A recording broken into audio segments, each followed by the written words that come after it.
Welcome to the Brickie Experience, everyone. I'm Dr. Buffington. Thanks for joining us today.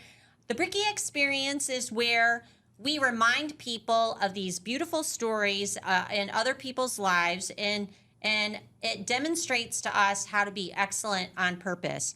And so today, today's episode is about inspiration, and it's all about discovering who inspires us and how we can inspire others through our kindness and our service. And our guest is someone who truly believes in the Brickie motto every day. He's Hobart Middle School's dean. It's Mr. Josh Reno. Thanks for joining us today, Thank you, Mr. Dr. Reno. Thanks for having me. You're welcome. He is an amazing individual, and I know many of you know who he is, but you really don't know his story. He demonstrates service in so many ways. He's very humble, and he lives with great purpose, and we're so honored to have him working in our school district. But I wanted you to hear a different side of Mr. Reno, and you can kind of figure out from his story what makes him be this incredible human being that inspires all of us. He comes from this point of view that he likes to add value to other people's lives. And so his greatest joy is knowing that someone that he's helped or something that he has said to them possibly nudges them to move in the right direction, or it brightens their day. And I think you're going to learn a lot about him. I don't want to let the secret out because I want him to tell you about it. He just inspires me to be my best self. And so let's jump right in and let's learn about Mr. Reno's story because he's going to inspire you. And remember, our goal in all of this is how do we add value to other people's lives? And so let's jump right in. Mr. Reno. Yes. A lot of people do not realize that you've had this incredible journey in education. Yeah. And I know this because I interviewed Mr. Reno to become a teacher in the school city of Hobart. Let's start from the beginning. What inspired you? At first, let's just talk about what inspired you to become a teacher. I grew up in a family of service. My father is a Vietnam veteran. He was a cop for the city of Hobart as well. His brothers were cops for where they lived. They served in the military. My mom served in the detective bureau here in Hobart as well. I just kind of always lived a life of servitude. Even when I was younger, I was highly involved in martial arts as well. And after I attained my black belt in martial arts, I always gave back to the martial arts by teaching classes. And that was always giving back to the martial arts and not getting paid, but doing it through service and giving back to the martial arts that way. Right. So you just had all these models in your life that provided you with that's the way you should be in life as you do for other people. Correct. So, what the gifts that we have aren't meant for us to keep. They're meant for us to give to others. That's excellent. So here's the part of the story that I think all of you will find very unique and interesting. You made a really unique choice when you were in college. He's going to college to become a teacher, and it came time for him to choose where he was going to student teach. And I would like for you to tell the Brickie audience what you chose for your student teaching assignment to finish out your education major in college. Will do. I attended Indiana University, Bloomington as my undergrad, secondary education. When it was time for my student teaching, there were multiple different opportunities for me to either come up here to Hobart to student teach, stay in Bloomington area to student teach. They even had some across the seas stuff to do, but in the little box corner of a paper I got, there was the Native American Indian Reservation Project. And I was thoroughly invested in American history at that point, learning about American history and the Native Americans. And it really drew to me and spoke to me that I wanted to go out to the Navajo Reservation in the middle of the desert and do my student teaching out there. Mm-hmm. And trust me, when I was interviewing Mr. Reno a long time ago, I don't know anybody that has done anything like that. And so when I ask you about why you chose that, can you tell the audience why you decided to choose something like that? Because it's hard. I mean, he completely was in something that he had no idea what to expect, and he just decided that he was gonna go to a culture that really needed help. And so, tell us about that. Yeah, I decided to go there with the idea that it wouldn't just allow me for a chance to help out, but it would allow me for personally to grow as well. I firmly believe in helping out others. It helps us grow personally as well. And it was a time to, not only get away from Hobart, Indiana, and Indiana itself, and explore the Southwest, but it was an awesome time to help and go out and serve the community there. And when I went, my mom told me, I was really nervous about going there, especially being a minority out there where I was teaching. And my mom told me, hey, you go out there, present yourself with open arms, and they're going to present themselves back with open arms. And it was an opportunity, a time in my life that really changed me. I love, and I want you to finish that part of the story, but I want the Brickies to understand, like, this wasn't an easy assignment. Yeah. And so you chose hard. Right. But you wanted to do it because you wanted to grow as an individual. Yes. All right. So finish telling us that part of the story. Yeah, I went out there with the idea that I was just going to teach Native Americans American history, and I was going to be teaching seniors. But I came back with this huge experience and lesson learned in what I wanted to do for any community that I served, and that teaching was beyond just the classroom and those seats right there. It was what you're doing and your presence, and that was something that really came out of that experience, was how your presence matters, and the community seeing me there present for their kids, for their community, whether it would be going out to help chop wood with some of the communities. With some of the parents, they would invite me in for supper time, and those little small acts of kindness spoke volumes to me, and changed me for the better as well. And I took those as very sacred times. That's huge. I mean, like, you were just so involved with their lives, and just for the audience purposes, he didn't just student teach there; he decided to go teach there. And so, can you tell the Brickies about teaching at the school? Yeah, because it's a different experience, everyone, and I want you to understand, like, how giving he was of himself. Go ahead. It was definitely beyond teaching. The school out there was in literally the middle of the desert out there, and so most of the students that lived there actually lived at the school. They lived on the boarding school.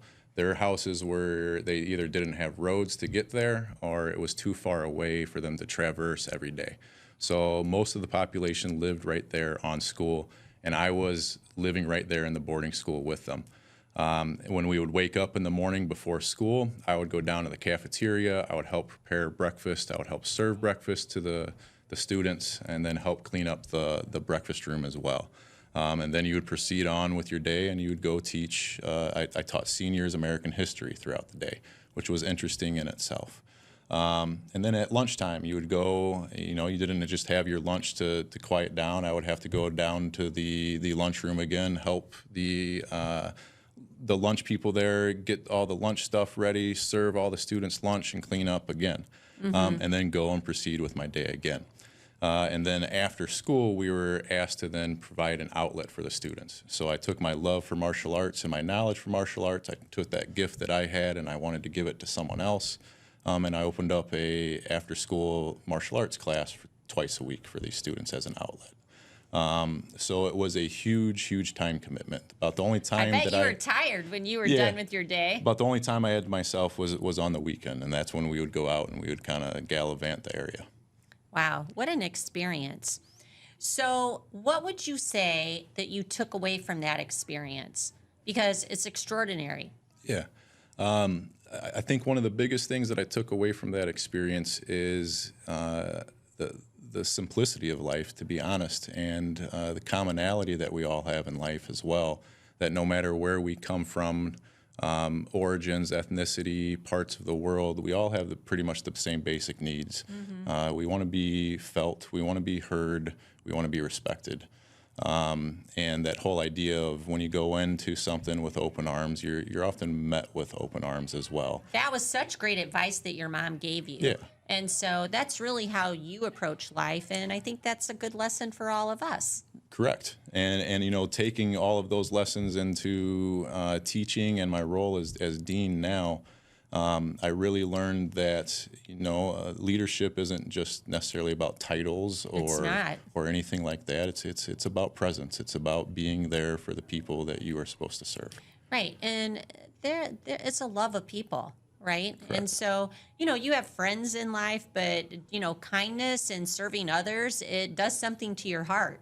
And we all want to be really great human beings on this earth. So do you have a moment or a story that stands out about an act of kindness or service that had a lasting impact on you or someone else?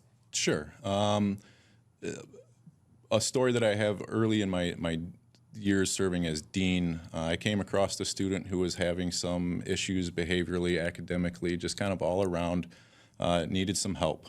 And instead of just responding to that student with consequences, I simply sat down, invited him into my office and listened, and found out what some of his needs were, and how I could help serve him. It wasn't until a couple months later that he comes down to me and he's bragging to me that now he's on the student honor roll now. And then 10 years later he comes and tells me how great of a thing he's doing now in life. Those little instances that you don't really think are going to matter that then blossom into something really, really big. Yeah, I mean, people make a difference in other people's lives, and sometimes you don't see those rewards right away. And, I even think of if you just thought about your friends and trying to do those open arms and kindness and service to your friends and know how much that would matter to them. How do you handle conflict? Because if you know Mr. Reno, I mean, I've never seen Mr. Reno angry about anything, but in the same token, he just has that kindness about him. How do you handle conflict? Because I would say when I'm looking at the Brickies, sometimes I see the conflict that they have with one another in a group text or over something on social media. And why and how would you handle that? How do you handle conflict? Because you have this add value to other human beings. How would you tell the Brickies how to handle something like that? I think we need to take kind of a three-pronged approach here. We need some patience. You need to approach it listening as well. And then you need to approach that with kindness. We need to have the patience to not only understand where we're coming from on our side of the story, but also where other people are coming from. Everyone out there has their story too. And we need to listen to those stories to fully understand. And then that's when that second part comes in, is that we need to listen to them. We need to listen to those stories, and then we need to approach any kind of conflict with a result of kindness and trying to be amicable to both sides. Right. So how would you give some advice to the Brickies about finding their potential and adding value to other people? Because really, you look at your life and you say to yourself, I have been a servant leader for practically my entire life, and it's so rewarding to you because you're helping other people, you're adding value to their life. What kind of advice would you give to the Brickies about how they can do that and it adds value to their life as well? Don't wait. Don't wait for permission. Don't wait for someone to tell you what you need to do. You all see the needs that we have as people, as a community, as a world out there. And it can start with something small. It doesn't have to start with something big. Oftentimes we think of changing the world, it has to be something big. But it can be something small. Mm-hmm. It could be starting your day off with holding the door open for someone, saying good morning to someone, giving that teacher or a student or a staff member, a custodian, a fist bump just so that they know that they're there and they're seen and they're heard. That adds a lot of value to people. So don't wait. Start now. I love the advice of small things that you can do because those do make a difference to people. And I know that there are Brickie students out there that do that. I'm so proud of you for just the small things. They do really big things around here too. Yeah. And so when you think about service, and I think about the number of students that serve and help our food pantry, we are so grateful that you do that with people that really need assistance right now. I'm especially proud of them, when you think about the Humane Society and how many of them work hard at the Humane Society. Yeah, that's excellent. Isn't it? And then we have kids here that mentor other kids and try to help them. I can't say enough about how proud I am of you do something right now. And that's kind of why I brought you on the show, Mr. Reno. It's that you live your life like that every day. And so, every day has its challenges. We both realize that. But what we do recognize is that we can add value by a simple fist bump. We can add value by telling someone to have a nice day. And that's what this is all about.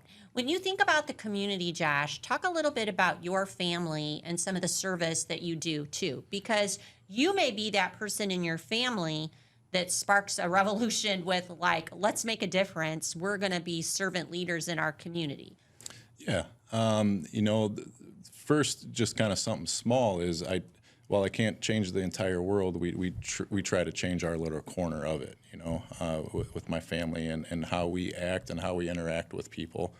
But my wife and I, we're constantly looking for the needs of not only our kids, but our community, whether that's through leading different clubs as chess club or esports club down at the middle school. His wife teaches at Liberty. She teaches first grade, but she even teaches a chess club at Liberty. Yeah, she helps teach the chess club down there or helps support the club that I'm in.